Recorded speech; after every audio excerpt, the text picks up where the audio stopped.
All right. Hello, everybody. My name is Charles Randolph, and this is our February webinar for diversity and equality. And we have a wonderful guest speaker today, Miss Charlotte Morris. Miss Charlotte, can you wave to the crowd out there in Happy Land? Everybody. Wave to the happy crowd. And today's date, make sure I'm accurate, it is February 24th. And Miss Charlotte is going to be doing a wonderful presentation. And Miss Charlotte, I'm going to kick it over to you now. Okay, thank you so much, Charles.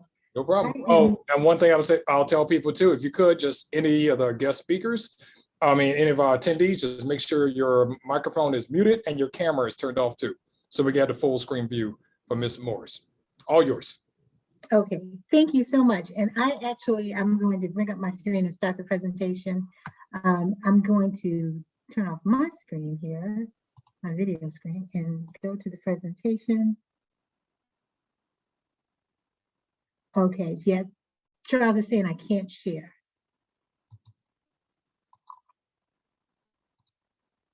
Yeah, did we lose Charles? Nope, I'm here. You should be able to share now. Okay, great, thank you. Yep. So let's bring that screen up.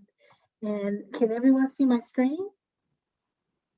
You can, of course, raise your hand. And so, again, I want to welcome everyone to the webinar. It is entitled Incorporating Diversity and Inclusion in Learning Content. My name is Charlotte Morris, as Charles mentioned. By day, I'm an instructional designer of graduate courses at the College of Professional Studies here at George Washington University. I am a certified diversity professional, and I cover learning impacted by diversity, equity, inclusion, and belonging. So thank you again for spending a little time with me today to discuss topics such as what we're discussing, which is incorporating diversity and inclusion in learning content.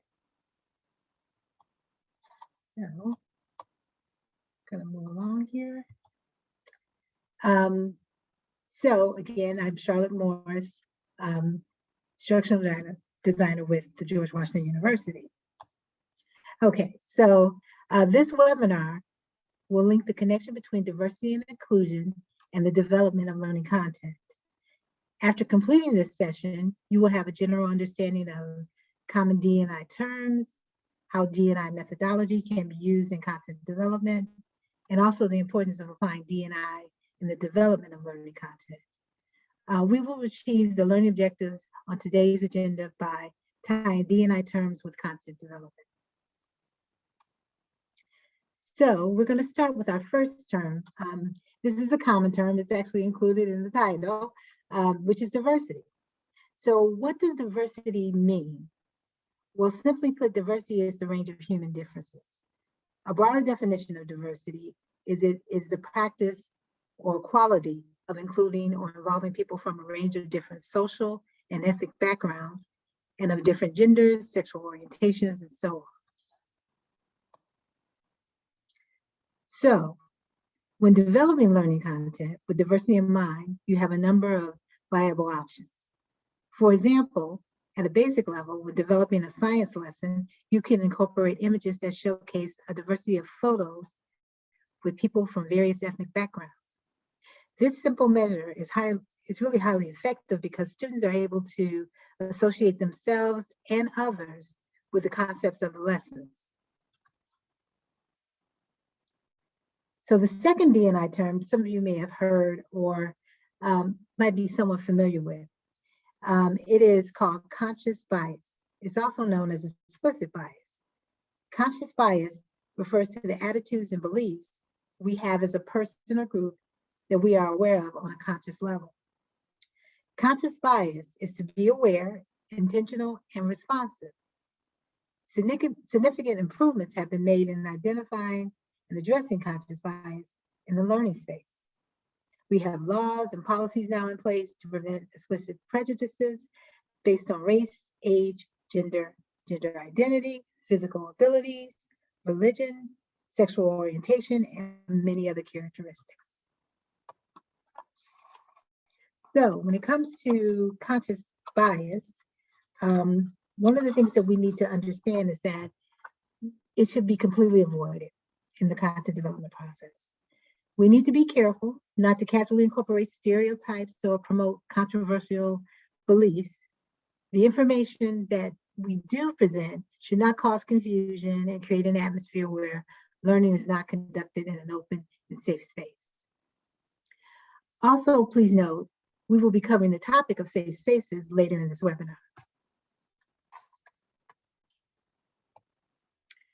So the next term, is very familiar to some of you as well, is called unconscious bias, which is often referred to as implicit bias. Unconscious bias involves social stereotypes about certain groups of people that individuals from outside their own conscious awareness. So we should be careful of assuming narratives about people or situations. For example, if you are teaching a lesson about social justice, be careful not to make blanket statements about people involved or against a particular social justice movement. Provide facts and let your students work within the bounds of the truth so they develop an informed insight. So unconscious bias is often just assumed behavior. An example that some of you may be familiar with is name bias. Name bias is the tendency people have to judge and refer to certain types of names. So when you develop content, we can kind of sidestep the unconscious bias by not creating narratives based on perceptions of names and personal origins.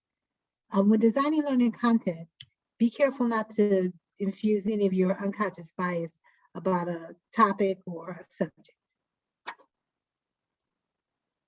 So moving on, we have ableism.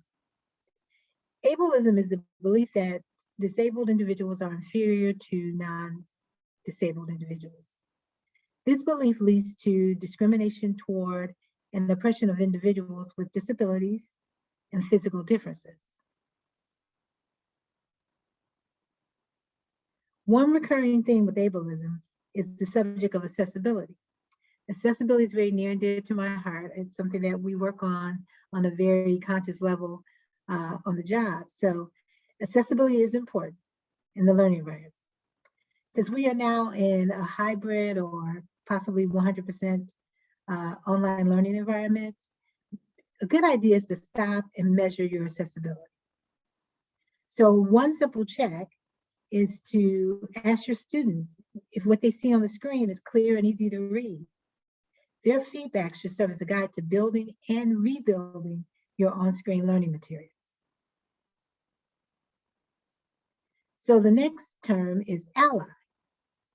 An ally is a person of one social identity group who stands up in support of members of another group. Typically, this is a member of a dominant group standing beside members of a targeted group. An example of an ally would be a male student who argues for respect for a female student.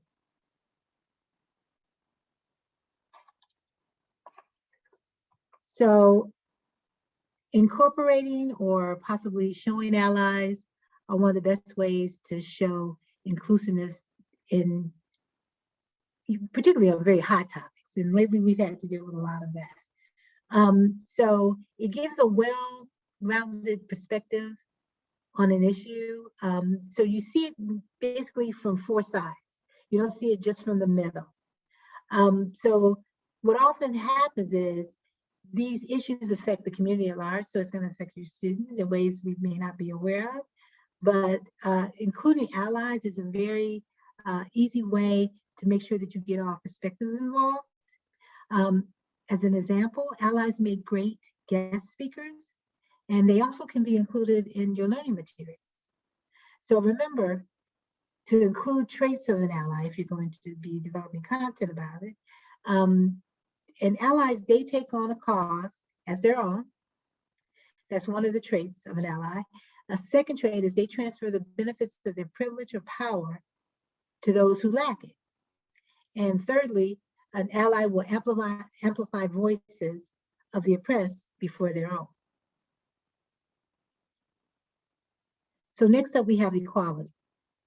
Equality may be a common theme whatever you do in terms of diversity and inclusion and belonging in your learning content.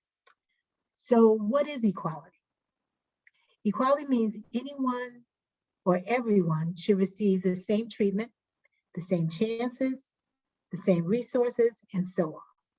Simply put, the goal of equality is fair treatment for everyone. So on the subject of equality, it is imperative to show it in images and throughout guest presenters. A good example would be if you have a criminal justice class that includes a lesson from, say, a former Orlando police chief named Val Demings, who's now actually serving in the political arena. So she's an African-American woman, not something that we typically see in textbooks, but you can bring that element into your classroom so students can see a wide variety of what is actually represented in the field. And then also if you were doing, another example, if you were doing a technical course, you could feature someone like Satoshi Tahiri. And if you never heard that name, you probably are familiar with a game he created called Pokemon.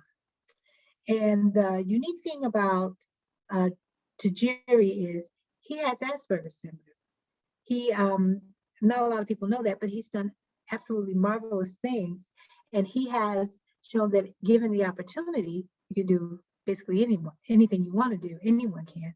And so that falls into the line of equality, having the same opportunities and the same chances. So safe space, I mentioned this a little bit earlier. And if most of us educators, we know what a safe space, a safe learning space is. In terms of diversity, equity, inclusion, and belonging, it's almost the same. There's a couple of nuances to it. So a safe space refers to an environment in which everyone feels comfortable expressing themselves. The purpose of a safe space is to allow everyone to participate fully without fear of attack, ridicule, or denial of experience. Safe spaces are a direct contrast to hostile learning environments. The learning environment should always be a safe space for students, every student. This includes the content, which should be respectful, accurate, and trustworthy.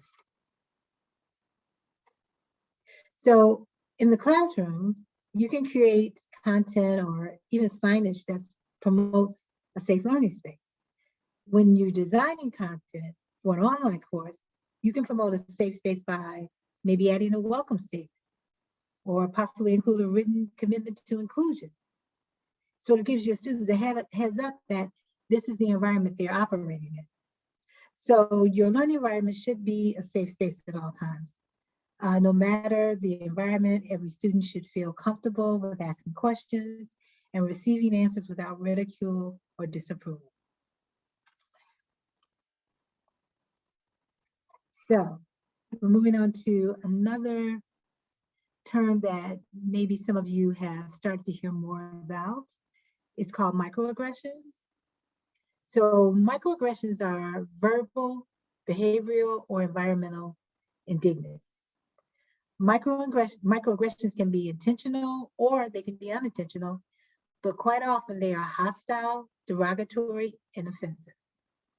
So some examples, like really basic examples of microaggressions, are phrases such as, "You speak good English," or "Not bad for a girl." So microaggressions can also be nonverbal, but in any form, it's not acceptable in the learning environment. The impact of microaggressions are huge, particularly on students, whether they're verbal or written. They can result in low morale and lack of interest in learning. So we want to be really careful that we don't include anything in our content that would be offensive, or possibly when we're facilitating that content, that would be a verbal offense. So we made it through quite a few D&I terms and also some information on how you can develop content adhering to those terms. So I'm going to do a quick recap of what we just went through. So let's start with the first terms. So diversity. as a reminder, this is the range of human differences. That's what diversity is. Conscious bias, it refers to the attitudes and beliefs we have about a person or a group that we are aware of on a conscious level. So we know we have these biases. We just don't, as we work our way through them, we don't want to input that into the learning content or in the learning environment. So there's also unconscious bias. So once again, these are social stereotypes about certain groups of people that individuals from outside their own conscious awareness, they form these outside their own conscious awareness. So an unconscious bias, the difference between conscious and unconscious bias is that with unconscious bias, we're often not even aware that we hold these biases because we've seen that or we've been exposed to that for a very long time and we believe it to be true.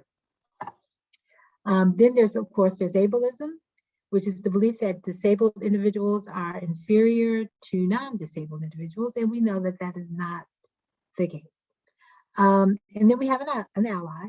An ally is a person of one social identity group who stands up in support of members of another group. And then there's equality. So the ultimate goal of equality is for everyone to receive the same treatment, the same chances, and the same resources, and so on. Then once again, we're back at safe space, which refers to an environment in which everyone feels comfortable expressing themselves. And then finally, we have microaggressions, which are verbal, behavioral, or environmental indignities. And remember, these can be verbal, but they can also be nonverbal. It could be the way students are treated or the way they feel. You don't want a student to feel uncomfortable in a learning environment or feel like they're going to be attacked if they speak out on a particular subject based on their own background. You want to be respectful for that. And that kind of leads back to the safe space. So as you can see, a lot of these terms are intermingled. I mean, it's something that will come up again and again, depending on what type of learning content that you're involved in. So another thing I want you to consider is the D&I methodology. So when you're designing learning content, think about using different avenues, different resources, images. Very easy to incorporate images into learning content. Text, how are you presenting the text? How is it coming off? Is it, if you're delivering it to a diverse group, or even if not, are you showing a wide perspective of ideas or topics, or are you just following one basic long-held theory, which usually is not something that falls into the spectrum of diversity and inclusion? So also when you're applying any of your D&I methodology to your learning content, the best thing to do is avoid things such as unconscious and conscious bias, and think about it. You know, sometimes we just review the content and we say, okay, the grammar's good and you know, everything's spelled correctly, but there's so much more to that, because the audience that you're giving this content to and you're sharing it with, if they don't feel connected to it, they're not learning. That's really limiting the learning experience. So also you want to make sure that you're creating a safe space for learning, particularly when you're delivering your content. So thank you all once again for spending a little time with me to go over this information. And I hope you found the information that was presented very helpful. And as an FYI, you can follow or contact me via my LinkedIn page through the link that's presented right here on this slide. And I am going to actually go back in and see if anyone has any questions.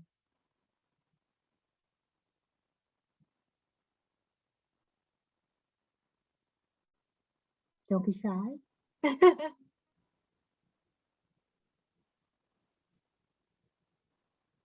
So if we're all good, I'm going to toss it back to Charles. Yes, ma'am, right here for you. Okay, so I'm going to stop sharing there.